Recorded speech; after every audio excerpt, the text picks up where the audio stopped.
Hello everybody, thank you for coming. My name is Nick Poole. I'm a parish councillor and I'm also the chair of what we now call the Middleton Cheney Neighbourhood Plan Working Group. So we've got a small working group going, and I've, for my sins, been elected chair of that group. Just to start off with a quote: "We're keen to embrace the growth of our community through sensible and appropriate development, and this is our chance to really influence that development." And I mean, what we're saying here with the neighbourhood plan is really we've got a chance now to put together a plan for the village which says this is what we want of our village, and going forward, planners, please take note, this is how we would like our village to be. So it's a really big opportunity, and it comes about as a result of the Localism Act. The Localism Act, which was passed in kind of April, May this year by Parliament, basically gives a lot of new powers to local communities, villages, towns and so on, but local communities, however you form that, to start sort of developing plans for their own areas and their own villages and that kind of thing.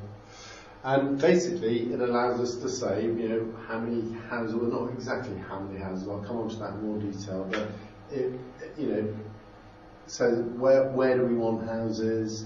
I mean, yes, we can say how many houses, where we want businesses, where do we want shops to go, and that kind of thing, as well as all sorts of other issues like economic issues, transport, schools, church, leisure, recreation, all those sorts of issues that go to make up a community, and we can kind of finally have a say in that.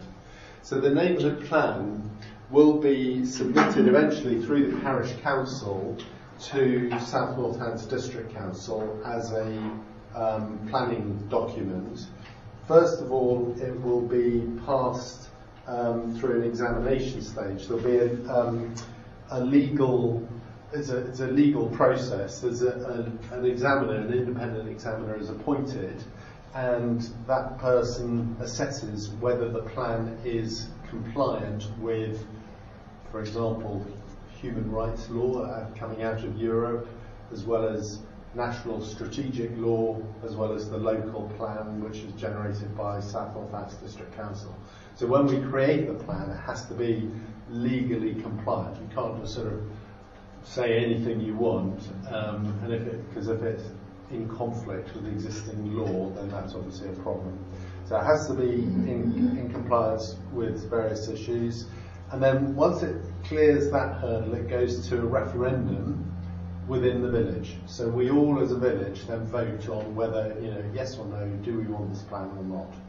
And then after, assuming that we voted yes, we want this plan, it then goes to South Northants District Council, and it becomes a legal statutory instrument, a planning guideline that the planners have to take note of when they're making decisions about development and any other kind of changes that happen to the community.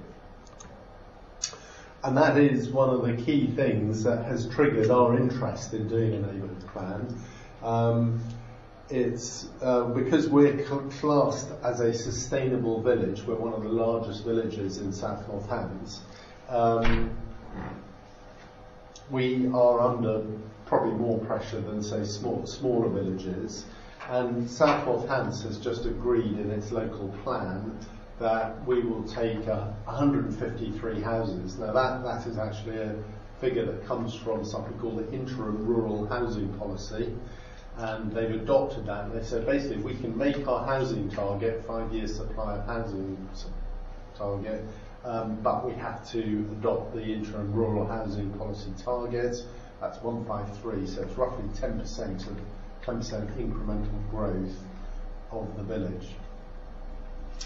Now, as it happens, we've got applications in, if you include Banbury Lane and the 16 houses on Main Road, we've got Waters Lane and Main Road still to come, which come all of that together comes to 224 houses. So it's already well in excess of 153. And that isn't a ceiling, it just happens to be that's a target that government sets, as it were.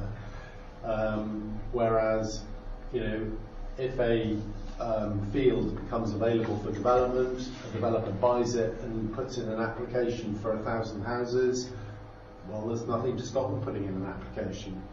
The key for us, really, as a village, is that we should have some kind of line of defence, and that's really what the neighbourhood plan is in terms of planning, and it highlights the importance.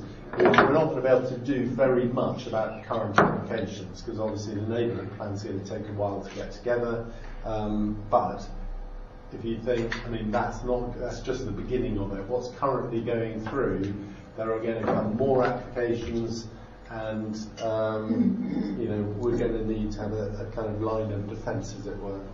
So the government is clear that the purpose of neighbourhood plans is not just to stop growth. So you're not allowed to say, okay, here's our neighbourhood plan, we don't want any development at all, we're just going to remain stagnant village, Middleton Cheney's not going to ever grow or ever have any new houses. You're not allowed to say that. And that's part of the independent examination process, so to show that you're being compliant. So, but what we can say is what we would like is sensible and appropriate development. And then that opens up a debate about what is sensible and appropriate development and where that development should go and so on. But this is why we need everybody to get involved in the whole planning process. And it basically gives us as a community the opportunity to identify and act and put down in black and white, what we want in terms of, the planning issues as well as the sort of community issues, environmental issues and so on. So it's primarily a planning document, but it is also about our community, and it's going to include, or it can include, aspects to do with schools, to do with church, to do with roads, to do with policing and so forth. And it should be something about that, what form do we want our village to, how do we want our village to grow over the coming years. So it's an opportunity also to put Middleton Cheney on the map a bit. We don't necessarily just have to think we are, what's the point? It's all government will do it, and government will build our roads, and the council will take away our rubbish and so on. This is a chance for us to really kind of say, do we want to be a terrific village? We want to be, win the best village prize. We want to have the church kind of becoming a tourist destination. We want to have open green spaces. We want traffic calming measures. What do we want for our village? We can kind of really put Middleton Cheney on the map. And there's an important thing here that needs pointing out. This is the current parish boundary, and that is also what we've applied for as a neighbourhood area. One of the things that you have to do in order to do a neighbourhood plan is you have to apply for a neighbourhood area that the plan relates to. And so we've just simply applied for the same area, the same boundary as the parish boundary.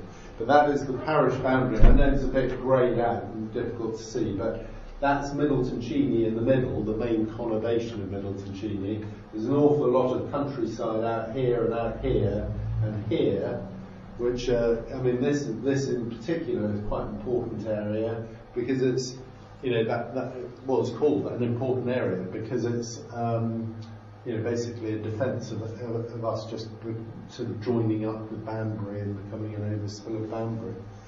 So quite an important aspect of this is the open countryside around the village, not just the village itself. So what's happened so far? Basically, the idea of doing a neighbourhood plan was initiated by and has been agreed by the parish council. We then formed MCNP, which is a combination of parish councillors and volunteers, a group at the moment of about 16 people. We're a bit ships in the night sometimes, so at various meetings, you get some people who are at some meetings and other people are at other meetings, but we managed to sort of somehow keep the thing moving along. One of the big successes was to achieve £20,000 grant funding. A lot of villages who are kind of a bit sleepy, perhaps a bit sort of didn't quite get their act together in time, didn't actually apply for what they call the front runners scheme. We did. We put quite a lot of work into an application, and we won £20,000 worth of grant funding to help us get this whole process going. And we've now formally submitted an application to South Northants Council to create the neighbourhood area, which is that boundary that I showed you before. So just quickly to go through what's happened in terms of major milestones. Last September we started with this business of creating the group. At the time there was a different chairman and a different project coordinator, so that's sort of moved on a bit since then. At the time we created different groups for subgroups within the overall thing, so that we could have some teams that could concentrate on or focus on specific areas. So housing development, industry and commerce, youth, elderly, health and schools, transport, roads, policing, environment, and leisure, recreation, church and social. And no one's saying that's absolutely defined. If you've got a better idea or have a different idea of, we should have another group focusing on a different area, but we just thought those were quite good headings to start with and covered off most areas that we would need to cover. Then in November we did the front runner status application, which we won in March. There was a bit of a gap around January, February while we were busy sort of there's quite a few of us on the group, parish councillors and on the MCN group, so we're busy fighting on behalf of the Waters Lane Residents Action Group and the main road development, as well as the Banbury Lane had a detailed application in. So all these things hit us in January, so we had quite a lot on our plate. So January, February, March, not a lot happened. We finally then got going again in May this year, and at that point I became chair of the group. Nigel Wadlow became treasurer. We've got Craig Orris who's helping us with marketing. Caroline took over as the project coordinator, sort of secretary of the group. So we've got some roles and functions. We know kind of a bit more what we're doing. We've submitted our formal application to become a neighbourhood area. Those notices have been up around the village on various lampposts around the village, and we're waiting for that to be approved. In the meantime, over the last few months, we've had quite a lot of meetings with South Northants Council. We've had our own meetings, obviously, here on a fortnightly basis, getting the thing going, and a few workshops where we've kind of got together with people like CPRE. There's an organisation called CPRE, you know that? It's Council for the Protection of Rural England. NALC, which is the National Association of Local Councils, and with South Northants Council as well.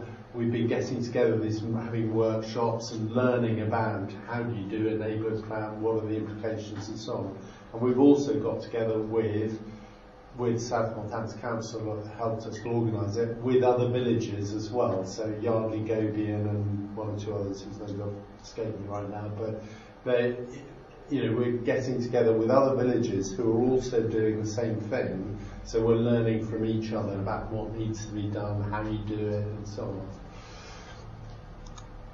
on. In terms of making a start on the neighbourhood plan itself, we've got a website up and running, very kindly put together by John at the end of the table there. And basically, there's a whole section within the village website now on neighbourhood plan, which gives you information about, what the neighbourhood plan is. But we also put on there all our meeting notes and minutes, the agendas, dates of next meetings, resources, so the various pamphlets and links to other websites about planning and the neighbourhood plan, how that all works. That's also on the website, and that's obviously, we just made a start on that, and there's hopefully more to come. And we would hope, in goodness of time, that we'll have that as an interactive comment board there, so like a blog that people can leave comments about the village and so on, and that kind of thing. We've also done an exercise which is called a SWOT, Strengths, Weaknesses, Opportunities and Threats, where we've kind of, basically it's just, we divided into our subgroups. So the different areas put down, what's good about the village, what's bad about the village, what do we like about the village, what are the opportunities that we've got and so forth. So that creates an exercise, and it just helps focus the mind in terms of, right, what's good, what's bad, what do we want, and you start sort of doing that exercise. Clearly, the next stage in that is to then go and ask the entire village what they think is good and bad and what they want and all the rest of it. So, and then that would develop that bit of work as well. We're obviously now a formalised group. We have a budget. We've got the £20,000 grant, so we need to keep control of our finances, and we also need to look at how best to spend the money that we've got in terms of planning expertise, doing our research evaluations and all that kind of stuff. So if we do a survey, how is that going to be objective? How is it going to be managed? Collecting all the data, putting all that together, coming up with a proper analysis, an independent analysis. And how are we going to stretch the money out to make that all happen? And then, very important, one of the things about the neighbourhood plan is that it will become a legal planning instrument. When you've got something like that, so you get, just cast your mind a few years hence, we get a situation where a developer arrives, wants to put 500 houses on a field, say somewhere out there, and our neighbourhood plan says that's not what we want. They might then choose to challenge our neighbourhood plan. And they might say, but your neighbourhood plan wasn't put together properly, you just wrote your neighbourhood plan and submitted it.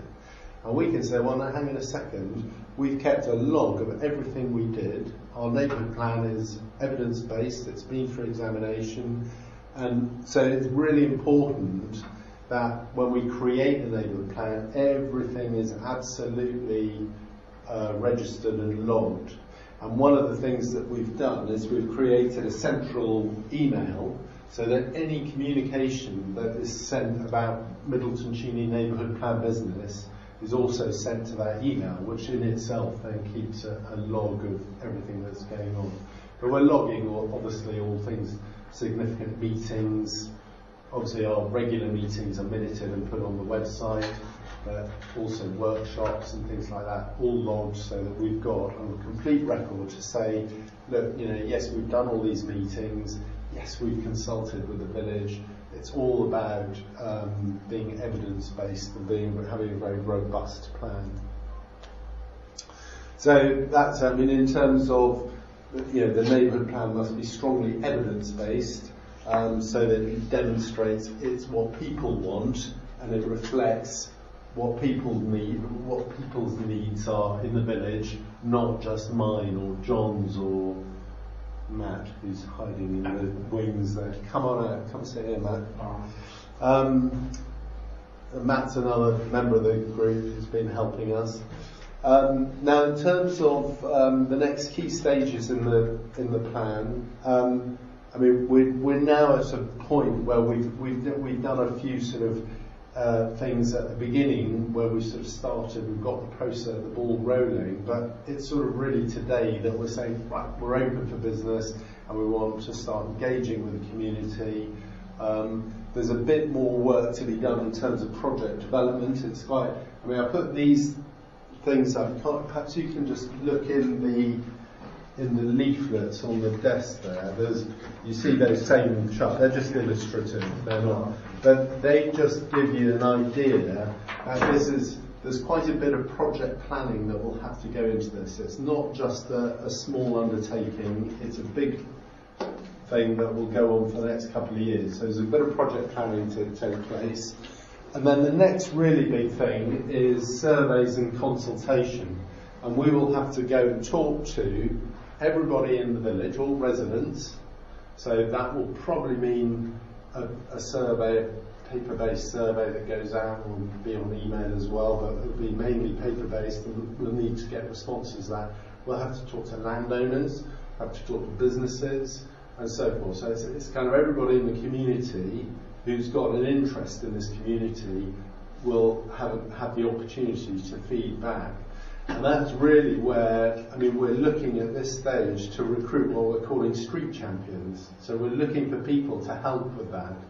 It's a bit like when we distributed that leaflet this week, we had 16 or 20 people, and you can get through 1,500 leaflets distributed around the whole village quite quickly because it's split into small chunks of, you take 50 leaflets, you take 100 leaflets, and it all makes it many hands make light work, basically.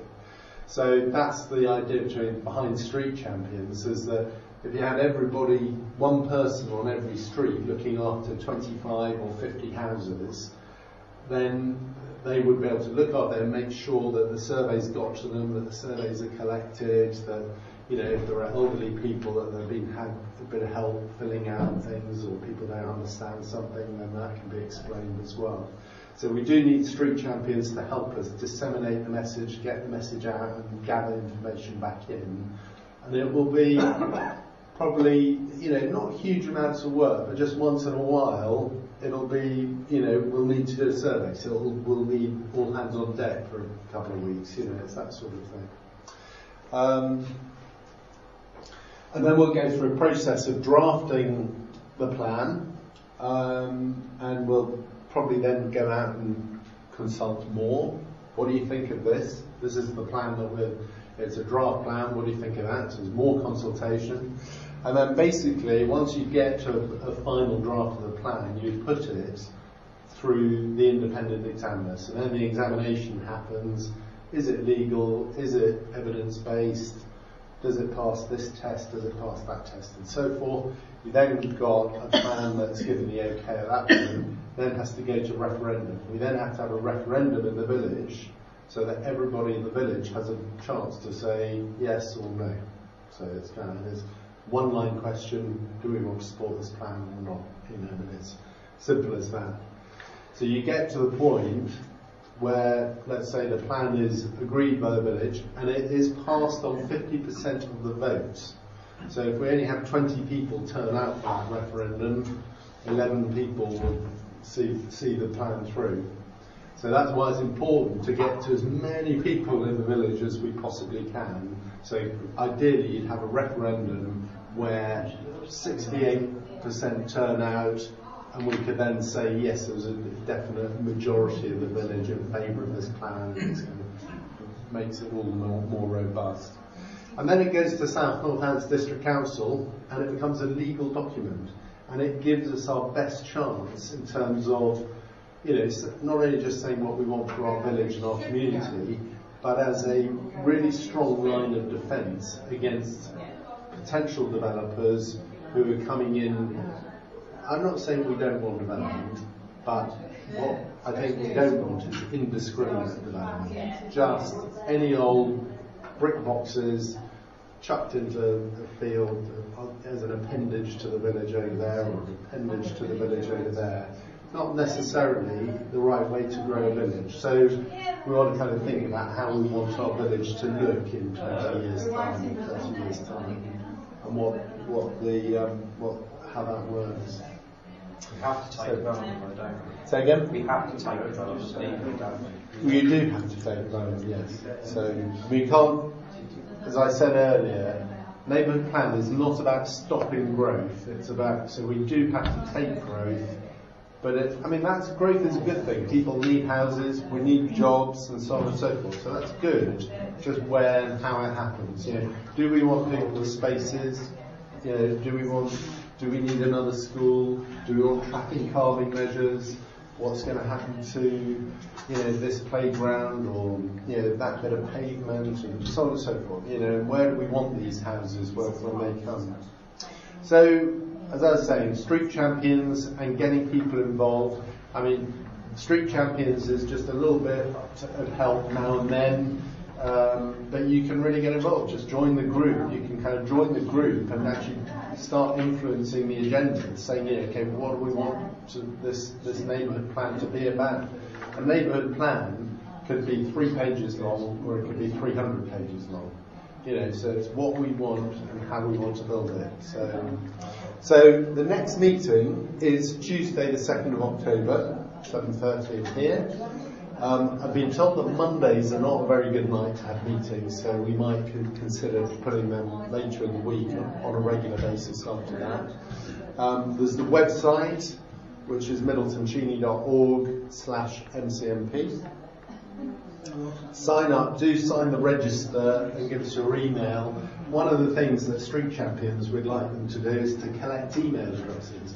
The more people we have on email and distribution, the more people we can talk to and get the message out by email. So much of everything is done by email these days. That's a really useful avenue to get to people. So at the moment we have, I don't know what, 40, 50, 80 email addresses, but there are 2,000 people in the village, or another village of nearly 4,000, so 1,500 houses. But we need to be getting those email addresses out. So again, Street Champions who have personal contact with 25 people in their street or close or whatever, they could do that. They could collect the email addresses, and then we've got a direct way of communicating with people.